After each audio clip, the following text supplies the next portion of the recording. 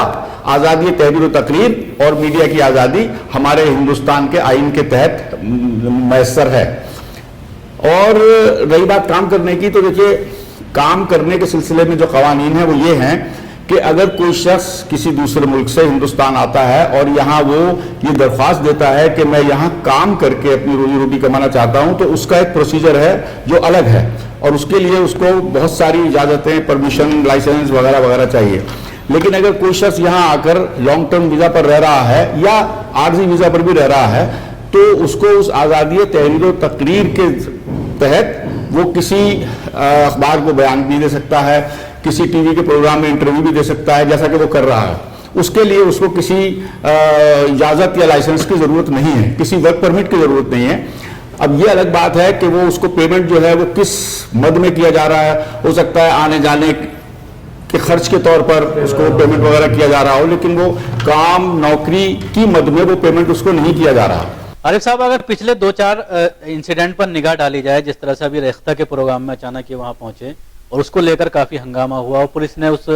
لڑکے کو ڈیٹین بھی کیا جو کافی وہاں پر نعرے بازی کر رہا تھا، اور جو نعرے وہاں پر لگائے جا رہے تھے وہ یہی کہے جا رہے تھے کہ ISI ایجنٹ واپس جاؤ، پاکستانی واپس جاؤ، اس طرح کے نعرے لگائے جا رہے تھے، لیکن اس کے باوجود اس کو سیکیورٹی ملی ہوئی ہے۔ سیکیورٹی کس بنیاد پر ملی ہے؟ یہ ساری چیزیں کس وجہ سے ہیں؟ کہ جو بھی پردھان منتری جب کسی دوسرے ملک میں سفر کرتا ہے، وہ جب بھی وہ اپنی تقریر کرتا ہے یا کسی میٹنگ میں شرکت کرتا ہے، تو وہاں جا کر یہ کہتا ہے کہ میرے پورے ملک کی جنتا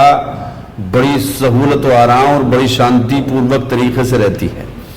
اس میں خاص کر ہندوستان چونکہ سیکولر ملک ہے، یہاں بادشاہت نہیں ہے، یہاں MPs MLAs اور یہ ساری چیزیں الیکشنز ہوتے رہتے ہیں، یہاں ہر 5 سال میں ہمارے یہاں پردھان منتری MP بدل جاتے ہیں۔ جب اس طرح کے لوگ دیگر ممالک میں اسفار کرتے ہیں، سفر کرتے ہیں، وہاں جا کر کے واہواہی لوٹتے ہیں، اور خاص کر یہ جو بار بار دبئی اور سعودی جا کر کے وہاں بادشاہوں کی گود میں بیٹھتے ہیں، وہاں جا کر کے باقاعدہ یہ کہتے ہیں کہ مسلمانوں کے لیے ہم لوگ کام کر رہے ہیں، مسلمان بہت اچھے ہیں، فلاں ہے، ڈھماکہ یہ وہ 50 طرح کی انہوں نے تعریفیں جھوٹے منہ ان کی کری ہے۔ اب یہ خاص کر کیوں اس طرح کا جو معاملہ کرنا چاہتا ہے، RSS نے یہ کہا کہ آپ RSS کی جو ایک طرح سے ایک گائیڈ لائن ہے،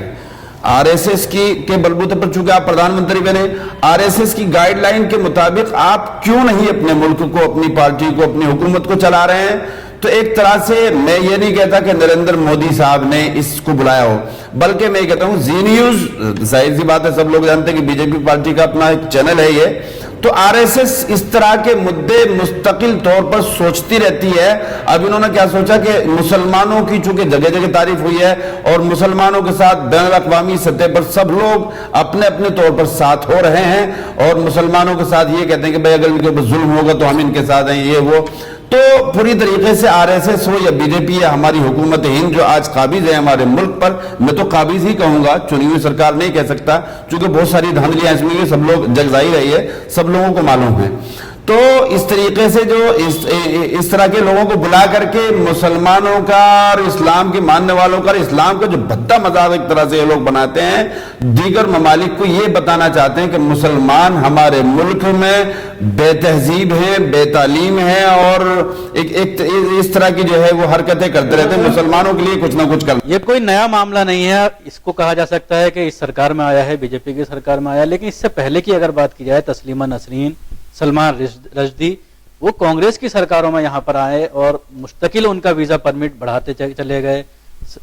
تسلیمہ نسرین 10 سال سے ہندوستان کے اندر رہ رہی ہے، سلمان رشدی بھی اکثر آنا جانا یہاں پر کرتا ہے، تو کہیں نہ کہیں ساری ہی سرکاریں ان سب چیزوں میں لپت ہیں، تو کسی ایک پر الزام لگانا کیا صحیح ہوگا؟ درست کہہ رہے ہیں، یہ معاملہ آئینی بھی ہے اور قانونی بھی ہے، کیونکہ دیکھیے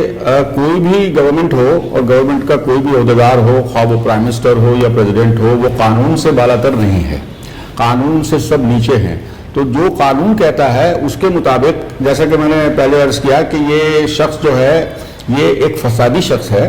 اور یہ بات ریکارڈ پر ہے، یہ میری ذاتی رائے نہیں ہے، اس کی اپنی سرگرمیاں جس طریقے سے رہی ہیں ان پر اگر آپ غور کریں تو وہ جہاں بھی گیا اس نے ایک تو یہ کہ وہ بہت ہی غدار طبیعت کا انسان ہے، وہ نہ مسلمان ہے نہ یہودی نہ کرسچن، وہ اس کا مقصد لگتا ہے کہ صرف فساد پھیلانا ہے. کیونکہ 2003 میں ایک اور کینیڈین مصنفہ ہے مسلمان جس کا نام ہے ارشاد مانجھی. 2003 میں اس نے کتاب لکھی تھی جس کا ٹائٹل تھا دا ٹربل ود اسلام، اور اس نے اس کتاب میں اسلام کی تنقید کی تھی، اسلام کی بعض ریڈیکل نظریات سے اور مسلمانوں کے بعض ریڈیکل رویوں کے خلاف اس نے کافی سخت الفاظ اس کتاب میں استعمال کیے تھے. تو اسی طارق فتح نے اس کتاب پر بہت سخت تنقید کی، اس کی مخالفت کی، اور یہ تک کہا کہ یہ ایک یہودی کی لکھی ہوئی کتاب ہے جو یہودیوں کے لیے لکھی گئی ہے. یہ یعنی جس شخص کا کوئی موقف نہ ہو. اب بات آپ کا سوال جو ہے میں اس کا جواب دیتا ہوں کہ دیکھیے قانون یہاں پر سب کے لیے ہے، سب قانون کی نظر میں برابر ہیں اور قانون سب کے لیے یکساں ہے. ہمارے ہاں جو آرٹیکل 14 ہے کانسٹیٹیوشن، جب امپلیمنٹیشن کا بات آتی ہے، اس کو نافذ کرنے کی بات آتی ہے، تو کئی جگہ اس کو نافذ کیا جاتا ہے، کئی جگہ اس کو نظر انداز کیا جاتا ہے. وہی سیاسی عوامل کار فرما ہوتے ہیں، خواہ وہ گورنمنٹ کسی کی بھی ہو. گورنمنٹ کا یہ فرض ہے کہ اگر کوئی قانون ہے جو پارلیمنٹ نے بنایا ہے یا آئین جو کچھ کہہ رہا ہے اس کا پوری طریقے سے نفاذ اور امپلیمنٹیشن ہونا چاہیے، اس بات سے قطع نظر کہ وہ قانون اس قانون کی زد میں کون آ رہا ہے. ہمارے ہاں یہ اس وقت جو مسلمان غصے میں ہیں، پورے ملک میں مسلمان غصے میں ہیں طارق فتح کے بیانات کی وجہ سے، اس کو دیکھتے ہوئے میں یہ کہوں گا کہ اس شخص کے خلاف انڈین پینل کوڈ یعنی تعزیرات ہند کی 295A جو دفعہ ہے اس کے تحت مقدمہ درج کر کے اس کو گرفتار کیا جانا چاہیے، کیونکہ وہ دفعہ ہے ہی اسی لیے مذہبی منافرت پھیلانے والوں کے لیے ہے. اور اس میں صرف مسلمان ہی پر منحصر نہیں ہے بلکہ آپ کسی بھی مذہبی گروپ کے خلاف اگر کوئی ایسی بات کہتے ہیں جس سے ان کے مذہبی عقائد کو ٹھیس پہنچتی ہے تو اس شخص کے خلاف جو ایسا کر رہا ہے FIR درج کر کے اس کو گرفتار کیا جانا گورنمنٹ کا فرض ہے. اب جس طرح سے زی نیوز پر پروگرام چل رہا ہے تو مسلمانوں میں ایک بے چینی ہے اور خاص طور سے ایک ٹرینڈ چل رہا ہے سوشل نیٹ ورک پر کہ مسلمانوں کو اس پروگرام کا بائیکاٹ کرنا چاہیے، جانا ہی نہیں چاہیے. جب گیس نہیں ملے گا تو کس طرح سے یہ پروگرام چلے گا؟ میں سمجھتا ہوں کہ اس بات کا فیصلہ تو خود مسلمان کریں، اور میں یا کوئی شخص اس میں ججمنٹل نہیں ہو سکتا. اسی آزادی تحریر و تقریر کا جو معاملہ ہے ہمارے آئین میں سمجھتا ہوں کہ اس کی بہتر اپروچ یہ ہوگی کہ اس کے تمام اعتراضات یا اس کے تمام فسادی بیانات کا معقول طریقے سے جواب دیا جائے، اس کو قائل کیا جائے اور گورنمنٹ کو قائل کیا جائے کہ یہاں یہ شخص جو ہے دیکھیے اگر آپ کسی چیز کی مخالفت نہیں کریں گے تو وہ بڑھتی چلی جائے گی. آپ قانون آپ کے ساتھ ہے، آپ اس کی مخالفت کریں ڈیسنٹ طریقے سے، شریفانہ طریقے سے. اگر آپ اس کے ساتھ اس طرح کی حرکتیں کریں کہ اس پر حملہ کریں یا تو وہ پھر آپ اس کی سطح پر آ گئے. جب قانون آپ کے ساتھ ہے تو آپ اپنی حکومت پر زور ڈالیں، آپ رائے عامہ ہموار کریں. اور میں سمجھتا ہوں کہ اس وقت تو رائے عامہ بہت سختی سے طارق فتح کے خلاف ہے. لاکھوں مسلمان ہیں جو سوشل میڈیا پر بھی اور سڑکوں پر آ کر اس کے خلاف باتیں کر رہے ہیں اور گورنمنٹ پر زور ڈالنے کی کوشش کر رہے ہیں. تو اس کا بائیکاٹ زی نیوز یا کسی اور چینل پہ کر دینے سے مسئلہ حل نہیں ہوگا. زیادہ بہتر طریقہ تو یہی ہے کہ آپ خود اس چینل پہ جائیں اور اس کے تمام سوالات کا جواب دے کر اس کو لاجواب کریں. عارف صاحب، آپ آل انڈیا امام فاؤنڈیشن کے صدر بھی ہیں، تو آپ کس طرح کا اس کے خلاف پوری ایک رણنیتی تیار کر رہے ہیں؟ خاص طور سے اس کا کس طرح سے مقابلہ کیا جائے اور کیا کورٹ میں کوئی آپ لوگ کرنے جا رہے ہیں؟ جی میں کورٹ کے تعلق سے اگر اس طرح کی کوئی بات آتی ہے، ہمارے ساتھ ہزاروں کی تعداد میں امام الحمدللہ پورے ہندوستان میں موجود ہیں، ہمارے ساتھ میں ہیں. کورٹ میں اگر کوئی بھی شریف آدمی، کوئی بھی اسلام پر اپنی جان کو، اپنے مال کو، اپنے دھیان کو، اپنے قلم کو، اپنے ذہن و علم کو قربان کرنے کے لیے اگر کورٹ میں اس طرح کے ملعون شخص کے خلاف جاتا تو ہم پوری طریقے سے اس کے ساتھ ہیں، جان سے بھی اور مال سے بھی. ایک بات. دوسری بات یہ کہ اس کے پروگرام میں لوگوں کو جانا چاہیے کہ نہیں جانا چاہیے، میں اس میں اپنی رائے دیتا ہوں کہ ایک رائے تو یہ کہ اگر نہیں جائیں گے تو وہ جو چاہے گا بکے گا، چونکہ پوری دنیا میں اس نے اپنے آپ کو اسلام کا ایک طرح سے نمائندہ بتایا اور یہ کہا کہ میں مسلمان ہوں. پوری دنیا جان چکی ہے کہ یہ مسلمان ہے، حالانکہ وہ مسلمان نہیں ہیں. اگر ہم لوگ نہیں جائیں گے تو پوری دنیا یہ کہے گی کہ اس نے پورے ہندوستان کے دانشوران کو، پورے علماء کو لاجواب کر دیا. اب کوئی بھی آدمی اس کے سامنے بات کرنے کے لیے تیار نہیں ہے، اور جو یہ کہتا ہے میرے خیال سے صحیح کہہ رہا ہے. چونکہ جو لوگ اسلام کو نہیں مانتے ہیں وہ اس طرح کے بےہودہ لوگوں کی جو ایک طرح سے چرب زبانی ہوتی ہے، جو اس طرح کے جو لوگ بکواس کرتے رہتے ہیں، اس طرح کے لوگوں کی بات کو کہیں ایسا نہ ہو کہ وہ صحیح ٹھہرا دیں. تو ہم جیسے لوگوں کو، یا جو دیگر ہمارے بہت اچھے لوگ جیسے رحمان صاحب ہیں، دیگر بہت سارے علماء، ان کا ایک طرح سے سامنا کرتے ہیں. اگر ہم لوگ نہیں جائیں گے وہ جو چاہے گا بکواس کرے گا. دوسری بات. تیسری بات یہ کہ ہم اس کو لاجواب کریں. بھائی یہ سیدھی سی بات ہے کہ جو آدمی جاہل ہو، جس آدمی کا من یہ ہو کہ مجھے ایک طرح سے ہر ایک چیز کے، ہر ایک بات کے اگینسٹ بولنا ہے، تو آپ شریفانہ انداز میں اس کو کیسے جواب دے سکتے ہیں؟ اس لیے کہ شریف ہے ہی نہیں، وہ بدماش آدمی ہے، بکواس کرتا ہے ایک طرح سے. جب وہ بکواس کرے گا تو آپ اس کو کس انداز میں جواب دیں گے؟ کئی بار وہ گالی پر اتر آتا ہے. ابھی شہزاد پونے والے کے ساتھ میں اس کا ایک طرح سے جھگڑا ہوتے ہوتے بچ گیا. ریختہ کا جو پروگرام ہوا اس میں اس نے واہوائی لوٹنے کی کوشش کی، اور ایک طرح سے پورے طور پر وہ اکسانے کا ایک طرح سے کام کر رہا ہے. پوری وہ جو پولیس والا جو معاملہ آپ نے بتایا کہ بھئی رحمان صاحب جو کہہ رہے ہیں کہ جو پولیس کی ڈیوٹی بنتی ہے 295 کے تحت، تو پولیس چونکہ بھارت سرکار کا زی نیوز چینل ہے بی جے پی کا، تو ہمیں ایک طرح سے اگر کورٹ میں ہم جیسے لوگ کوئی بھی اگر جائے تو پہلی بات تو یہ کہ میں ان کے ساتھ ہوں، ہمیں اس طرح کا احتجاج کرنا چاہیے کہ جو زی نیوز والا بار بار اس کو بلاتا ہے، دوسرے ٹی وی چینل والے کیوں نہیں بلاتے اس کو؟ میرے خیال سے آر ایس ایس کا، زی نیوز کا اور تاریخ فتح کا کوئی نہ کوئی اندر خانے کوئی معاہدہ ہوا ہے، تو ہمیں زی نیوز کے خلاف بھی ایک طرح سے احتجاج درج کرانا چاہیے. بالکل زی نیوز کے خلاف احتجاج ہونا چاہیے. رحمان صاحب، بات آ رہی ہے جو وہاں پر گیسٹ جاتے ہیں، ابھی پچھلے 2 ایپیسوڈ پر اگر نگاہ ڈالی جائے، اس سے پہلے اس سنڈے کو ہوا تھا، اس سے پہلے کچھ خواتین کو بلایا گیا تھا،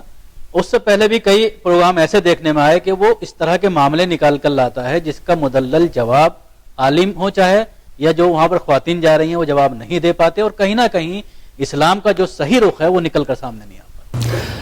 دیکھیے یہ تو ایک ایسا مسئلہ ہے کہ جس میں خود مسلمان علماء کو اس پر غور کرنا چاہیے، اور ایسے لوگوں کو جو اس کی تمام باتوں کا قانونی نقطہ نظر سے بھی جواب دے سکیں اور مسلم لاء کے نقطہ نظر سے بھی جواب دے سکیں. کیونکہ میں نے کئی بار اس کی بہت سی باتیں سنی ہیں، اس کے پروگرام دیکھے ہیں. میں نہیں سمجھتا کہ وہ کوئی ایسی بڑی دلیل پیش کرتا ہے جس دلیل کا جواب ہمارا کوئی عالم یا کوئی قانون سے واقف شخص نہیں دے سکتا. ابھی تک یہ دیکھا گیا ہے کہ اس کے پروگراموں میں عام طور پر ایک عام سطح کا کوئی عالم کہہ لیجئے یا عوامی لوگ جو ہیں وہ ایسے پہنچے ہیں کہ جن کے پاس کوئی اسپیشلائزڈ نالج نہیں ہے، نہ اسلام کی ہے نہ قانون کی ہے، تو وہ اس کی باتوں کو کیا جواب دیں گے؟ اگر آپ کی بات کو مان لیا جائے کہ یہ ایک سازش ہے مسلمانوں کے خلاف، تو ظاہر ہے کہ وہ ہر پروگرام میں پوری طرح تیاری کے ساتھ آتا ہے، اس کو ٹیوٹر کر کے بھیجا جاتا ہے. وہ خود مسلمان گھر میں پیدا ہوا، مانتا ہے کہ مسلمان گھر میں پیدا ہوا، لیکن وہ دیکھیے ابھی تک کسی نے اس کے پس منظر کو جاننے کی کوشش نہیں کی، ورنہ اس کی بات کا مدلل جواب بھی دیا جا سکتا تھا. اگر آپ اس کی اپنی ہی کہی ہوئی باتوں کو، جو 2 کتابیں اس نے لکھی ہیں، ان کتابوں کو پڑھ لیں تو آپ کو اس کے مسلمانی کے دعوے کا کم سے کم جواب ضرور مل جائے گا، اور آپ اس سے یہ کہہ سکیں گے کہ تم کسی بھی صورت سے مسلمان نہیں ہو، کیونکہ تم یہ اعتراف کر چکے ہو کہ میں پنجابی تھا، میں ایک مسلم فیملی میں پیدا ہو گیا، اور یہ اس کے اپنے الفاظ ہیں، اور میری جڑیں جو تھیں وہ مارکسزم میں تھیں، اور اس کے بعد مجھے ایک عظیم تہذیب کے گہوارے سے نکال کر اور ایک نخلستان کی تلاش میں ایک صحرا میں پھینک دیا گیا، ایک ایسا نخلستان جو دراصل بعد میں سراب ثابت ہوا. ان الفاظ کا کیا مطلب ہے؟ وہ کس چیز کو نخلستان کہہ رہا ہے؟ بھئی اس سے یہ پوچھا جائے کہ تم ایک آئیڈیل اسٹیٹ یا ایک آئیڈیل ملک، اگر پاکستان تمہارے لیے مناسب نہیں، سعودی عرب تمہارے لیے مناسب نہیں، کینیڈا تمہارے لیے مناسب نہیں، تو ہندوستان تمہارے لیے مناسب کس وجہ سے ہو گیا؟ نمبر 2، کون سی ایسی اسلامی ریاست ہے، کون سا وہ اسلام ہے جس کو تم ایک آئیڈیل مذہب سمجھتے ہو اور جس کو تم فالو کرو گے؟ کون سا وہ آئیڈیل ملک ہے جہاں تم رہنا چاہو گے؟ اس بات کو دلیلوں کے ساتھ اس سے کہا جائے کہ وہ دلیل دے اس بات کی. اس کی کتابوں کے حوالے، کسی بھی آدمی نے اس کے پس منظر کو جاننے کی کوشش نہیں کی، اس کی کتابوں کو پڑھنے کی کوشش نہیں کی، اس نے کہاں کیا کیا. اس نے 1995 میں کینیڈا میں ایک الیکشن بھی لڑا تھا، اونٹیریو نیشنل ڈیموکریٹک پارٹی کے ذریعے، جب وہ وہاں کا شہری ہو گیا تھا، وہ اس الیکشن کو ہار گیا، تو اس کے بعد جو کینیڈین وہاں پر الیکٹ ہوا اس الیکشن میں، اس کے ساتھ اس نے کام کرنا شروع کر دیا. 17 سال اس پارٹی کے ساتھ منسلک رہنے کے بعد اس نے اس پارٹی کو بھی لات ماری، اس کے بعد جس کے ساتھ کام کر رہا تھا اس کے ساتھ غداری کی. اور دیکھیے میں آپ کو ایک بات اور بتاتا ہوں، کینیڈا کتنا ہی لبرل ملک صحیح، امریکہ کتنا ہی لبرل ملک صحیح، ان دونوں ممالک میں ہندوستان جیسے قوانین موجود ہیں.